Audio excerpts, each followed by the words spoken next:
How's your week going so far? My name is Alicia.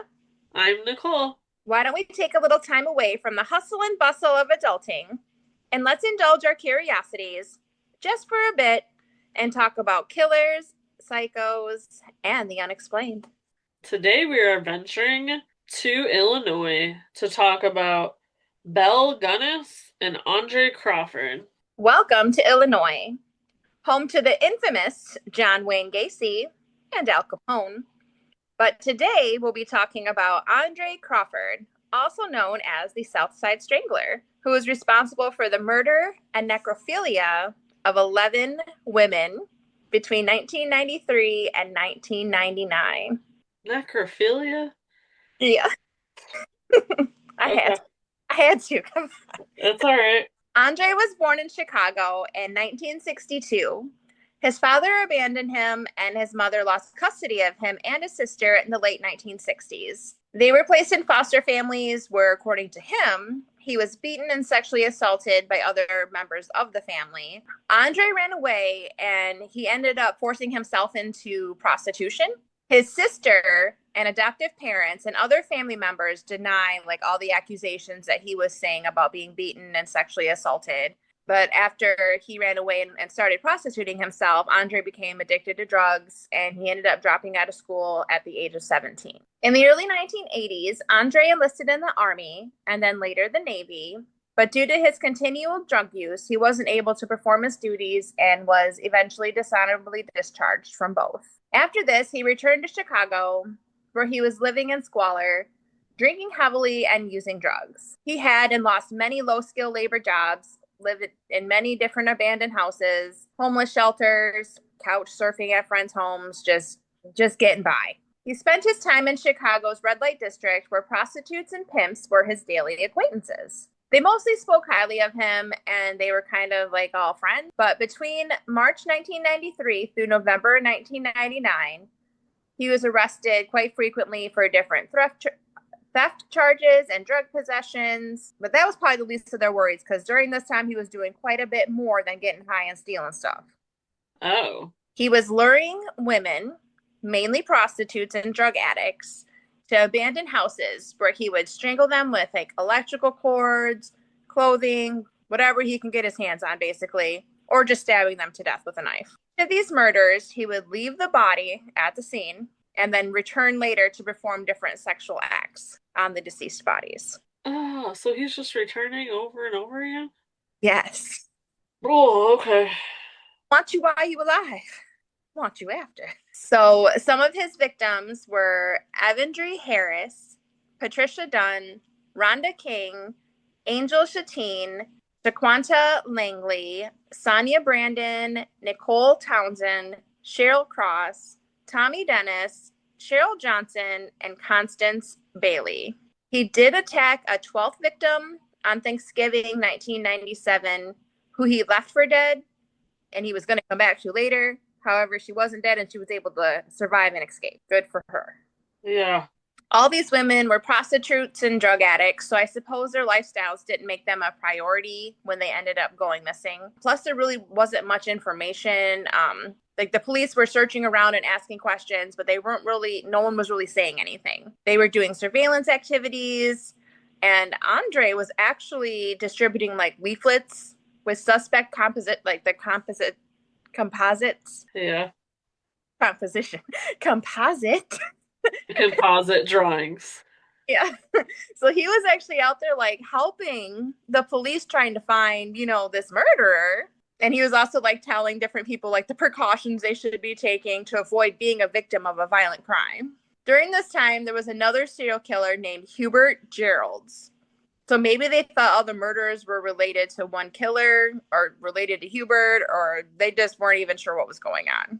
Later on, so fast forward to 2000, DNA collected from the victims ultimately did lead to the arrest of Andre on January 28th, 2000, linking him to 7 of the murders.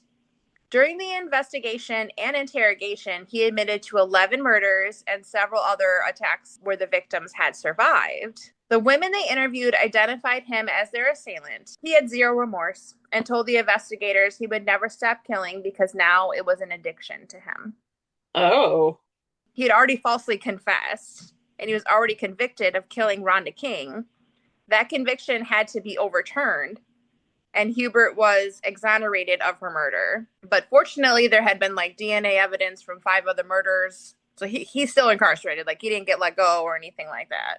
Due to various circumstances, including numerous judicial errors on both the detainees' convictions and numerous court motions from both defense and the prosecution, Crawford's trial was delayed until mid-November 2009.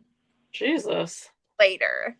Because of this, he spent a total of 9 years and 10 months detained at the Cook County Jail. Apparently, this is more than any other in the history of Illinois, just hanging out in the jail for 9 years waiting to go to court. On December 10th, 2009, he was found guilty on all counts and given life imprisonment sentence without the chance of parole. Crawford was imprisoned in Illinois at the Menard Correctional Center. He died March 18th, 2017. 2 days before his 55th birthday of liver cancer, putting an end to this awful case. They messed up so bad he was in jail for 10 years before prison because they don't know how to do paperwork. Something, because there was enough DNA evidence linking him to at least 7 of them anyway. He'd already confessed to 11, plus he had also confessed to other attacks. Where is the firing, the outrage from like the families? Like 10 years, not because you're looking for the person, not because you don't know who's doing the killing. I mean, No. I feel like it was a combination of errors. Probably not a lot of victim family was pressing for anything because of the profession they were in, but that's effing terrible. Yeah. That's what I was thinking too. I was like, well, they're prostitutes. They're like, whatever. Like, their families don't care. We don't care. Like, more people off the streets, or, drug addicts, more people off the streets. But numerous judicial errors on both sides. That's just crazy. And court motions on both the defense. Like, it just seems like a lot for 9 years. To a man who's already confessed to some of the stuff. Yeah. Oh, he already confessed to everything. He's like, yeah, I did it and I'll do it again because I'm addicted to it now. Oh, man. Hmm? Well, Belle Gunness was born in Brythenhild Paulsdatter Storneth in Selbu, Norway. And I probably butchered the heck out of that, so feel free to make fun of that. But on November 11th, 1859, that's her birthday, her nickname was Hell's Belle. Her family lived on a small farm owned by the Storth family as tenants. And in 1881, Belle left Norway and settled in Chicago. She changed her name to Belle Peterson and worked for a while as a servant girl. In 1884, she got married to Mads Sorsen from Drammen, Norway. Their home was lost to a fire, and they used the insurance payout to purchase a candy shop. Then the shop mysteriously burnt down, and they used that money to purchase a home in Austin, Illinois. They couldn't have children, so they took care of foster children. 2 of the kids died under Belle's care. Caroline died in 1896 and Alex in 1898. Both the children were insured and had died of inflammation to the large intestine. Mads had purchased 2 life insurance policies. One would end after July 30th, 1900, and the other would begin on that same day. He died that day of a cerebral hemorrhage. So, Belle, being the dutiful wife she is, claimed he came home with a headache and she got him some Kuchen powder for the pain. Must have been something they used back then because I had never heard of it. When she checked on him later and he was dead, Belle collected the money from both policies, getting a total of $5,000. In 2025, that is $192,842.86. Yeah, that's what I was thinking. I'm like, I'm sure that was a lot. 5,000 back then? Yes. She used the money to move to LaPorte, Indiana, and bought a pig farm with her 3 foster kids, Jenny, Myrtle, and Lucy, in November of 1901. Belle married Peter Gunness on April 11th, 1902. The following week, while Peter was away from home, his infant daughter died, and Peter died 8 months later due to a skull injury. Belle's explanation was Peter reached for something on a shelf, and a meat grinder fell on his head. Oh, I'm sure it did. Just not off the shelf, right? The coroner convened a coroner's jury because he suspected murder, but nothing came of it, and Belle collected $3,000 in insurance money. She rolling in the dough. Colin. Gunness began placing marriage ads in the paper in 1905. A man from Wisconsin, Henry Gerholt, answered her ad. After he arrived in LaPorte, he wrote his family saying he was happy and requested seed potatoes. I'm going to stay here on this farm. Send me some seed potatoes. His family never heard from him again. When the family inquired, Belle said he left for Chicago. In 1906, John Moe of Minnesota answered the ad.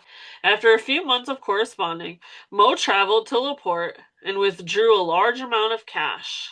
No one ever saw Moe again. A carpenter who did work for Belle sometimes said that he had seen that man's trunk and dozen others inside Belle's house. Each week, Belle continued to post ads in 3 Norwegian papers. Belle's criminal activities came to light in 1908 when the family farmhouse burnt to the ground. In the remains, the police found a headless adult woman and 3 children. Further investigation unearthed the partial remains of 11 others. After the fire, Aksel Helgen, who was Andrew's brother, found correspondence between Andrew and Belle, where she pleaded for him to relocate to LaPorte, bring money, and to keep the move a secret. Aksel visited the farm and had them dug up like depressions in the earth, and in one they found his brother's head, hands, and feet in a gunny sack. Ugh. Which made the police realize there were dozens of such depressions on the property. Those sites were dug up, revealing burlap sacks containing heads, torsos, hands, and arms. They were jelly-like and covered in trash. So not only was she like killing people, she was cutting them all into pieces. Yes.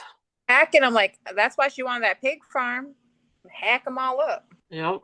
After finding 5 bodies the first day and 6 the second, the police stopped counting. All the bodies were butchered and had skull fractures. Does that sound familiar? Who's that woman though? That headless woman. Exactly. Most remains were never identified.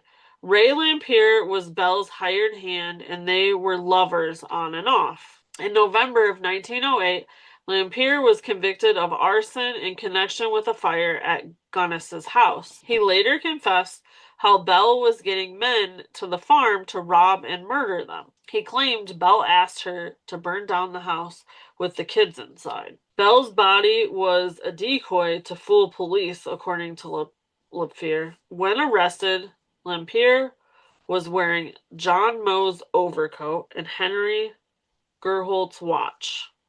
Ew. A second confession was made to Reverend Edwin Schell. The Reverend recorded the confession on paper, had Lampier sign it, and then locked it away in his own safe and wouldn't let anyone look at it. The second confession eventually led to a second arrest of Elizabeth Smith. So somehow they got a hold of the papers. The police did. Gunness was pronounced dead even though the headless body was 5 inches shorter and 50 pounds lighter. Mm-hmm. Sightings in Chicago continued long after Gunness was reported dead. Gunness's body could never be DNA tested since it was such an old sample. So, like, they had taken samples and, like, stored them away, but once DNA was a thing, like, they were so old, they still couldn't determine if it was her. After Belle's death, speculators came from all over and had concession stands and souvenirs were sold, and everyone wanted to see the mass grave. So did Gunness or Lampier commit all those murders? And was she murdered or did she escape? We'll She never know. no, she escaped. I They, think she escaped too. they were lovers, so she was luring men there to take their money, and her and him were, She probably was hitting him on the head like she did her husband's.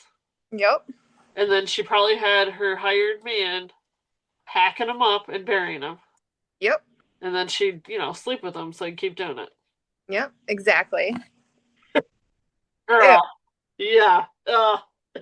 Well, let us finish this off with a little of the unexplained. Illinois' cryptic creature is the Pyasa bird. The Pyasa bird, whose name means, quote, a bird that devours men, unquote, is described as a large winged monster that would terrorize villages and would eat its victims. Painted on murals by Native Americans on the bluffs above the Mississippi River, it's depicted as having the head of a fox, the beak of an eagle, and horns. A ferocious flying monster. The creature was defeated by a chief Autatoga. Autatoga. Autatoga. It was defeated by a chief and some warriors. So this creature no longer exists, but the murals and the depictions are still there. And I think it would just be like amazing to see that in person, to see those murals. Has Yeah. anyone there? Have you ever seen them? Let us know. Yeah, for sure would be interested in seeing that. We would like to thank you for joining us in our discoveries of Illinois this week. Please join us next week while we travel to Indiana. Don't forget to like and subscribe so you don't miss our adventures into next so you don't miss our adventures next week into Killers, Psychos, and the Unexplained. Bye. Bye-bye!